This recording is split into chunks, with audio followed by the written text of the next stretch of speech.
Boa noite a todos e todas. Meu nome é Aline Rodrigues Maronese. Eu sou doutoranda em Direitos Humanos pela Unijuí e o meu trabalho tem como título A História das Mulheres e os Movimentos Feministas, conhecendo a sociedade pré-patriarcal.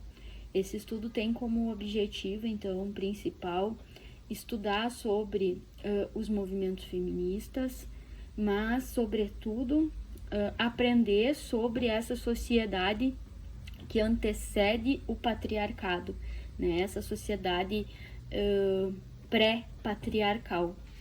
Porque o patriarcado ele não existe desde sempre, né? Ao contrário do que nós fomos levados a entender, a pensar, o patriarcado não foi uma coisa que sempre existiu na nossa sociedade.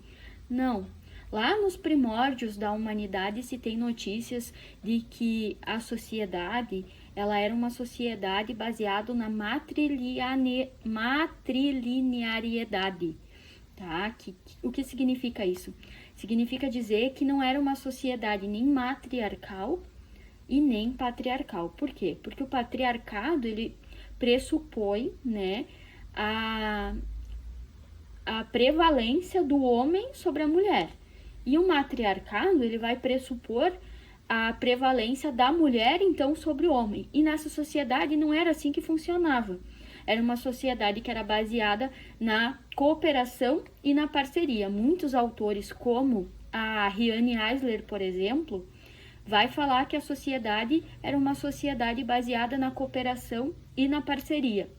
Então, esse artigo ele vai buscar rememorar, ele vai buscar conhecer a história dessas mulheres durante a sociedade pré-patriarcal, para que a gente possa entender como que o patriarcado surge, né, e baseado no que ele vai se impondo na sociedade, né? Existem muitos fatores para que o patriarcado tenha se constituído enquanto modelo, né, social, modelo econômico, cultural, né? Dentre eles, né, tá a questão da transição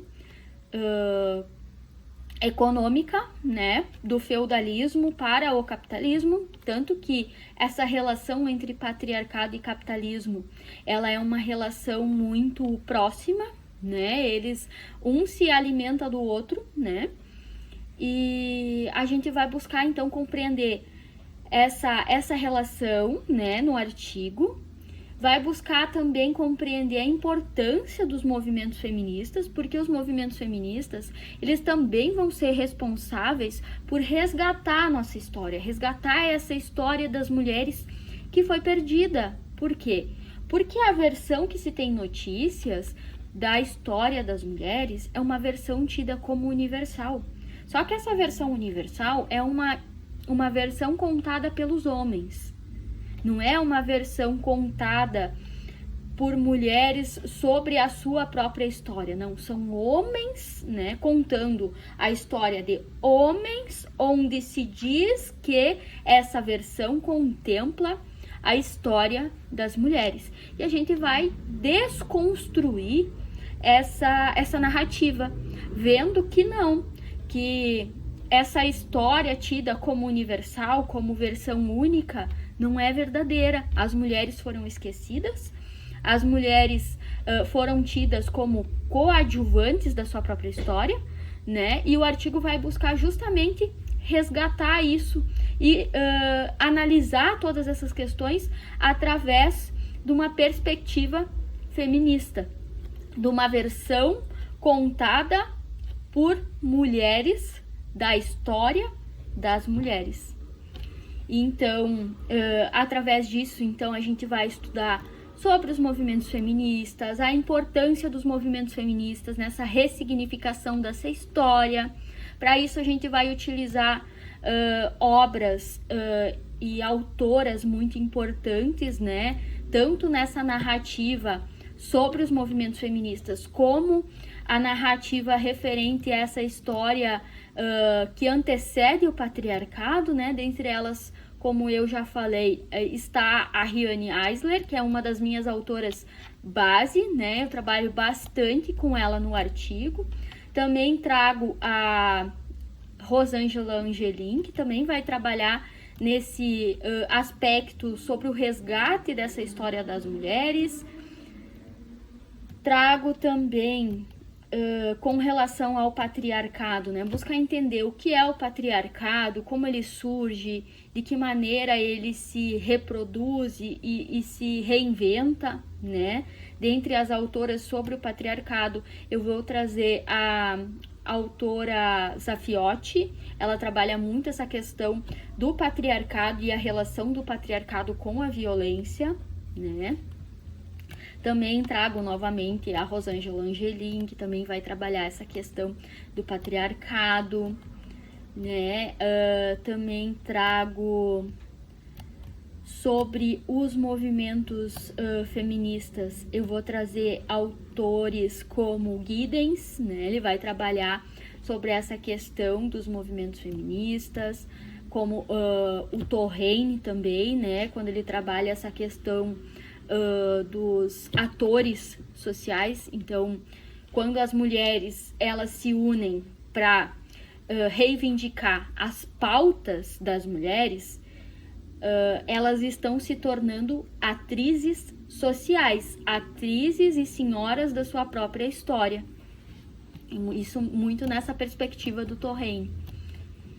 E se encaminhando então mais para a finalização do artigo, a gente vai ter então como conclusão, né, que os movimentos feministas eles são relevantes, e não só relevantes, eles são importantes e também desempenham uma grande função social na medida em que eles vão trazer para a sociedade questões de desigualdade, de violência sobre as mulheres, questões que em muitos momentos são naturalizadas e são tidas como comuns.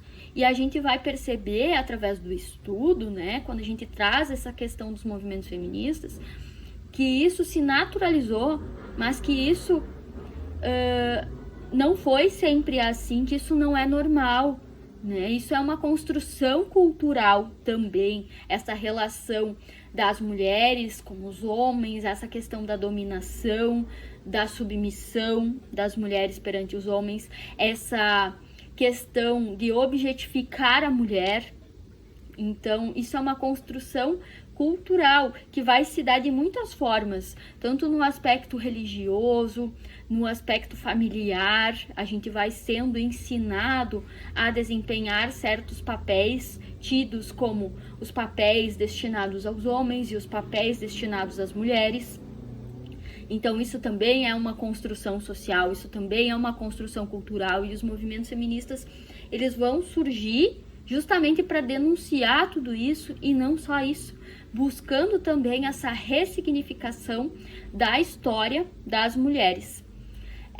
Basicamente, de uma forma muito resumida, o artigo versa sobre isso, né? Eu não vou me estender, porque acredito que já estou passando do tempo que eu tenho para falar sobre o artigo. Eu agradeço a oportunidade, agradeço por poder estar participando mais uma vez desse seminário internacional, que é muito importante para nós, e encerro minha apresentação. Muito obrigada.